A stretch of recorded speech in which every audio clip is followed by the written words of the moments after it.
చాలా టూ మచ్గా వ్యవహరించారు. అందులో ఏం అనుమానాలు.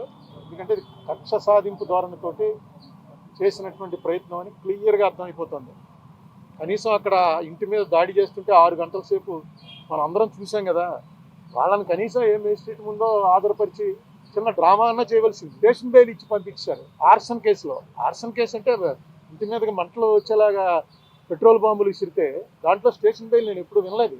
అలాగే తిట్టాడన్న కేసులో తీసుకొచ్చి అప్పుడే 2 వారాలు అయిపోయినట్టుంది, తీసుకొచ్చి సెంట్రల్ జైల్లో పెట్టడం ఇది టూ మచ్ అనమాట. అంత సీనియర్ వ్యక్తి అయి ఉండి ఒక ముఖ్యమంత్రిని అసభ్య పదజాలంతో, వినలేని పదజాలంతో 3-4 సార్లు దూషిస్తే మరి ఆ వ్యక్తిని చూడడానికి వెళ్ళినందుకు మాకు కూడా ఇబ్బంది కలుగుతుంది. అది అన్యాయంగా అరెస్ట్ చేశారన్నది కరెక్ట్ కాదు. ఎంచేదంటే ఆయన మాట్లాడిన దుర్భాషలను బట్టి ఆ పదజాలాన్ని ఒకసారి మీరు ఆ వీడియోలు వింటే దాన్ని బట్టి మీకు ఆ